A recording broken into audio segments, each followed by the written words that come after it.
I'd like to show you an ancient mystery called the traveling coins. Now here, I've got 6 silver dollars. The mystery is they want to stay together in their original condition. So when I separate them like this in 2 separate rows, they don't like that. I'll show you what I mean. There's 1, 2, 3 on my left, 1, 2, 3 on my right. They don't like this. When I shake my hands like this, there's now 4 on my left, 2 on my right. They're starting to come together. I'll show you that again. That's 1, 2, 3, 4 on my left, 1, 2 on my right. Again, when I just shake like that, 1 more coin has traveled over. Mysterious. Well, one more time. That's 1, 2, 3, 4, 5 on my left. There's 1 more on my right. The last one is the most mysterious. If we take it here, give it a squeeze, you can almost see the moment it just vanishes. Now we look down at the pile, that's 1, 2, 3, 4, 5, 6. They're back together again. Hey, welcome back. Thanks so much for joining me again today. I've got a really good one to teach you today. This is in my opinion, one of the essential tricks that you should take from modern coin magic. That's Bobo's Modern Coin Magic. I might do a series about this, the essential tricks of modern coin magic. I don't know. Let me know in the comments what you think about that idea. So this is a really fun one to do. It has a lot going for it. Number 1, it's easy to do. Number 2, you can use borrowed coins. So you can do it almost anywhere, anytime. You just need a table. And number 3, which I'll get into after I teach the normal handling, you can do a few variations of this, depending on how well you're prepared or whatnot, what coins you have on you. So let's get into the basic handling. Now, if you open up Modern Coin Magic and go to page 152, you'll find the Flying Eagles. And that's what this trick is. And then there's a variation that follows right after it, which I'll get to later. And then another trick, 3 and 3. And then another similar trick, Chinese money mystery. These are all coins across tricks. They're all pretty similar. But the main thing that ties them together is these groups of coins. And the previous page, or 2 pages back, is the trick Winged Silver, which is a more traditional coins across. So in Winged Silver, it's more of what we're used to seeing with coins across. All the coins are on one side, and then they travel one at a time to the other side. But in the Flying Eagles and the other variations, there's piles of coins or rows of coins where one row does nothing, but the coins in the other row jump across. And I've always thought this was interesting. Part of it's because of the methodology involved, but I thought, where does this idea come from with, one pile joining the other? Why don't these coins do anything? They're just there. And the most recognizable comparison would be cards across. So the various versions of cards across, it's usually, a lot of times you'll see this on stage. It's a good stage effect. So there'll be a spectator over here and a spectator over here. The magician deals out cards to each one, and then some of this person's cards go over to this person's cards. And I can't help but wonder if that was part of the origin of this style of coins across. But just wanted to mention that really quick, where you can find the original versions and the variations, and maybe some homework if you want to find out where did this style of coins across start, where there's 2 groups of coins. I'm not really sure. So let's get into the basic handling. Like I said, this is really easy to do. You just need one extra coin. Like all coin magic, or like most magic, we're just one ahead the whole time. So here I have 7 silver dollars.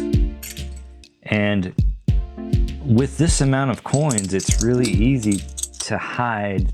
It's hard to look at a stack and be able to count exactly how many, especially when nothing has happened yet. So I like to start this trick with the coins all stacked up. And like I said, this could be quarters. You could borrow the quarters from other people, but you just need one extra that you're going to include. So you can have them all, you can gather the quarters up, add yours to the stack, place them there, and kind of talk about the trick before you start. Maybe it's, like I said, an ancient mystery of the traveling coins. You could wrap whatever story around this, but the whole time, all the coins are here and your hands are empty. They don't know that there's a 7th coin here. So that's how I recommend you start. It's everything seems very fair. Now, I began with the coins. I pick them up and I do a friction pass onto the table, and you're gonna hold one back at fingertip rest. So all 7 coins are in a stack like this. You pick them up and say you have 6. You let them gather between your thumb and your fingers like this, and then let them rest at fingertip rest. Throw them to the table, and one's held behind. Immediately classic palm this as both hands go, and I try to just split this into 3 and 3. And then at that point, I make the rows. So divide the coins and make sure your hands are mirroring each other, because you're classic palming one. This is very easy, this position. So I like to make the rows like this very slowly and deliberately, because everything's being mirrored. There's nothing suspicious about this hand. And so once you're at this point, you can kind of bring your hands up like this, and then back down and transfer to finger palm. So they see a moment when both hands are like this, and then like this. And when you're in finger palm, you can kind of show this palm now. So all this subtlety helps add to a look of naturalness and that your hands are empty. Now, from here on out, it's just repetition. You're gonna count the coins on your left side into your left hand. So you go 1, 2, on the 3rd coin, you're gonna throw the hidden coin, 3. Don't make any move about it, it's sort of a rhythm and a pace thing that will hide the action. So you want to have this type of pace. 1, 2, 3. And I've added the 4th coin in there. Now with your right hand, you pick up the coins on the right side. I like to go from the back coin up to the front, so they have a clear view the whole time. That's 1, 2, 3. And then you're gonna push the forward coin with your thumb just a little bit so that it can easily be separated from the other 2, and then that's brought into thumb palm as the hand turns palm down. So the coins on the right are picked up 1, 2, 3. Show them briefly.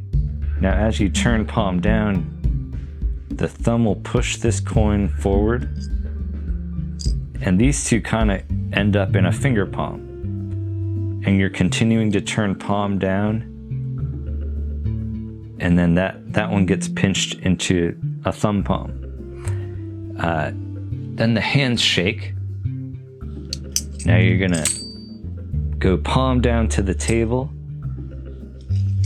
and just drag your hands back, lining those up, and then lift up where there should be the last coin, show it here, or you might want to lift first and then show over here.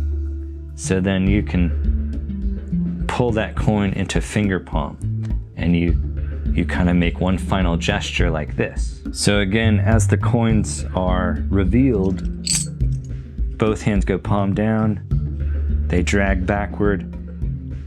You show the right where there should be a coin, and then immediately after show to the left. And that gives you one split second to transition from thumb palm into finger palm. After they notice the fourth coin, you can kind of gesture like this, which again helps your hands look empty, but they can't see the coin hidden in finger palm. Now you're set up to go into the next coin. That's the easy thing about this routine. It's a lot of repetition, but I don't think it's overly repetitious, because by the time we get done with the next coin, 1, 2, 3, 4, we're adding that coin. By the time we get done with this coin, we're gonna change the method a little on the last coin. So again, we're in thumb palm, we reveal the fifth coin over here. Now you transition to finger palm over here. And that's 1, 2, 3, 4, 5. Adding your hidden coin. So there's 6 over here. At this point, I like to rest these here because, again, as I mentioned in the beginning, it's hard to count a stack of coins. When it gets to a certain quantity, it just looks like, oh, that's like 5 or 6, maybe 7, I don't know. So I just stack them up, maybe like tip them a little bit forward, which hides the edge even more. But basically you're directing attention to the last coin anyway. So you take up that coin, you have a lot of freedom with this coin. You can do any of your favorite coin vanishes here. And because this requires a table, I always try to take advantage of lapping. So I just do a regular French drop, and then, bring focus over here so that your right hand can just sweep this off the edge, and you're focusing on this hand. Not only is it pointed to your left, but it's up in the air. So it's as far away from this coin as possible, which is down and to the right. So I go to the left and up as I just sweep this off onto my right thigh. And then you can play with this moment, switch hands until you finally show that it's gone. And then really slowly just go 1, 2, 3, 4, 5, 6. And that's the end. Now, in modern coin magic, there's a variation of Flying Eagles which uses 3 different coins with an extra coin. It actually is written as 4 coins and 4 copper coins, but I prefer to use groups of 3. I think it's more concise, and I don't think it hinders the effect at all. It probably makes it better, in my opinion.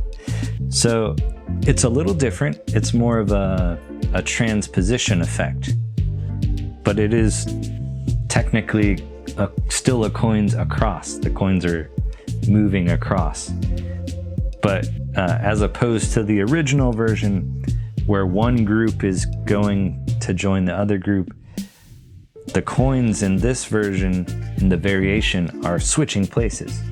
So you still need an extra coin. And then as you go to pick up the silver coins, you're gonna do a switch on the last coin. So this could be the one hand switch. So the one hand switch appears on page 12 in Modern Coin Magic. Or you could also do a Bobo switch or the Demange change. Or you could have this in Classic Palm. And then as you dump these in, the last coin remains at fingertip rest, and you release the Chinese coin from classic palm.